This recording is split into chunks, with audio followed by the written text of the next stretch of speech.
Então, você imagina, por exemplo, aqui tem entrevista com o Seyyed Hossein Nasr. Seyyed Hossein Nasr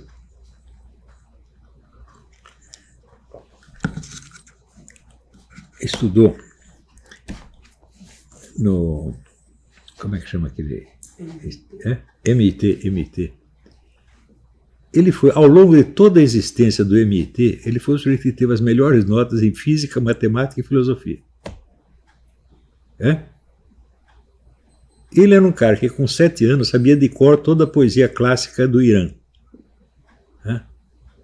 A casa dele era frequentada por todos os grandes escritores do Irã e da Europa, desde pequenininho. E ele ficava lá ouvindo a mãe dele e as tias conversar com esses caras.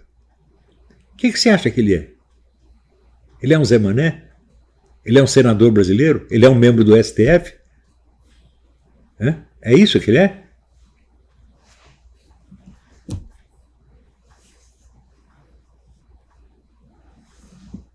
Vocês sabem perfeitamente que no STF não tem ninguém que tenha passado num concurso de juiz. Eu, se eu fizer concurso, é claro que eu não passo. Mas eu também não quero ser ministro do STF. Nem que fosse de graça. Não, você quer prestar esse serviço para a pátria, ser ministro do STF de graça? Olha, não, eu não tenho capacidade para isso. Mas esses caras também não têm, porra. É muito simples. Se você... Veja, quando o sujeito manda prender as pessoas sem processo, instaura a censura prévia, prende as pessoas com tornozeleira em casa, e depois está dizendo que é a favor da liberdade de expressão, você me desculpe, esse sujeito não sabe pensar. Eu não digo que ele seja mau, que ele seja desonesto, ele simplesmente não sabe pensar, ele não percebe a inconsistência do que ele está falando. Ele acredita que ele está sendo honesto. Isso é que é o pior. Se fosse malandragem, como o pessoal diz, é malandragem. Não, não é. Se fosse malandragem, seria perdoável. O senhor estaria simplesmente mentindo. Mas não, ele acredita realmente no que ele está dizendo. E isso é gravíssimo. Porque é uma pessoa cujo raciocínio está totalmente descontrolado. E não é só um que é assim, tem vários que são assim. Isso aí é muito pior do que você ter juízes desonestos. Porque o sujeito, para ser desonesto, ele precisa ter alguma lógica no que ele está fazendo. Se para você assaltar um banco, o plano de assalto do banco tem que ter uma lógica. Mas para fazer essas coisas, não precisa lógica nenhuma, meu Deus do céu. Você instaurou a loucura. E é o que está acontecendo no Brasil, pô. Agora, o problema são os ministros do STF falam, não. O problema é a classe acadêmica inteira. Ela é responsável por isso.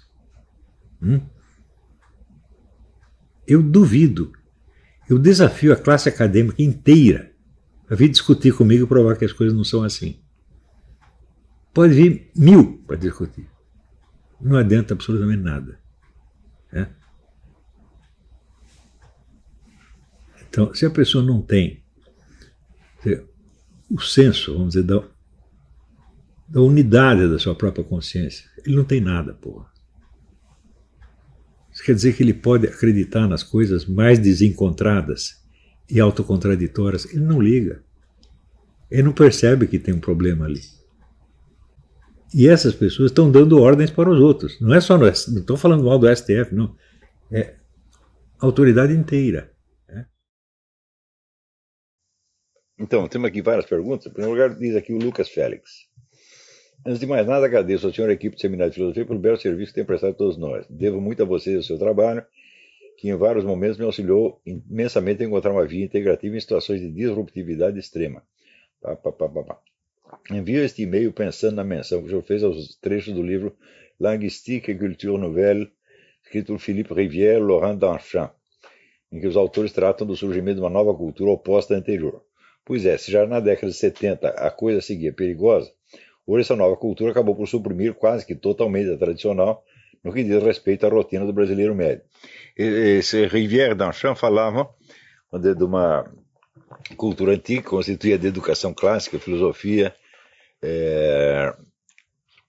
Eu não me lembro o tripé que ele colocava: educação clássica, filosofia, e uma nova cultura definida por informática e música pop.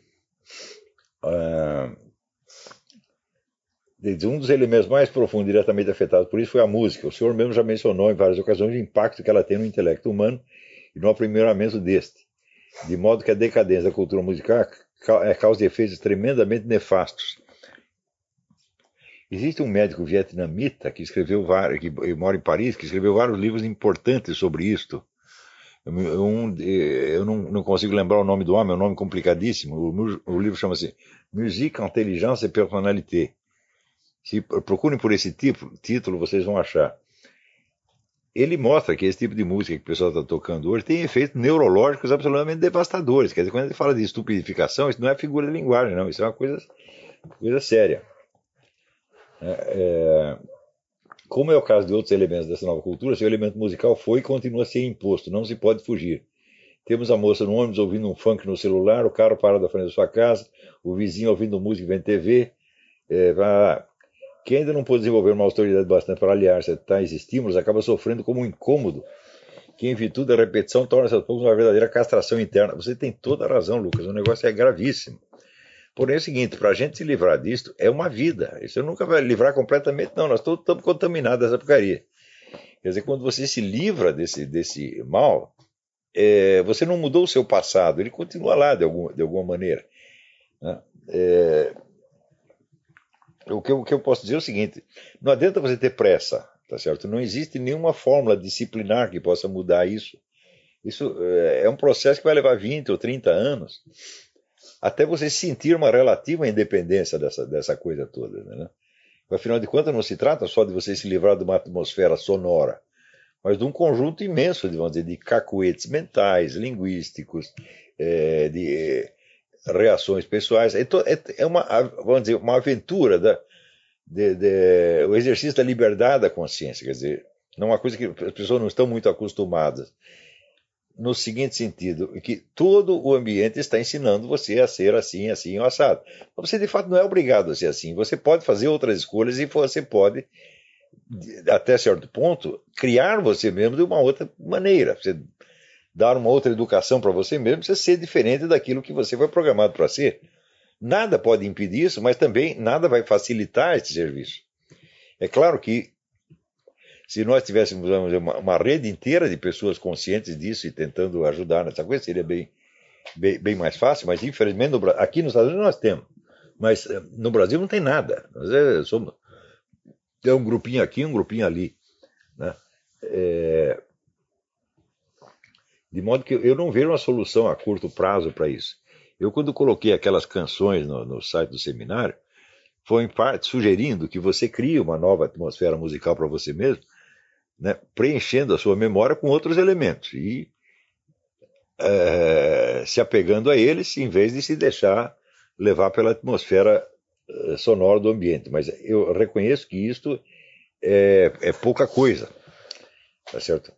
Deve haver no meio de vocês alguém que seja um musicólogo ou um especialista na área de alguma maneira, e que, se ler esse livro desse médico vietnamita, talvez nos dê alguma ideia. Este é um dos trabalhos que eu gostaria de sugerir para a segunda fase.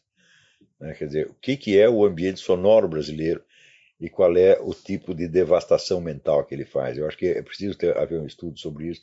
Sem você estudar seriamente o ponto em que a coisa chegou, não vai ser possível inventar nenhuma técnica defensiva, mas ela tem que ser inventada de algum modo.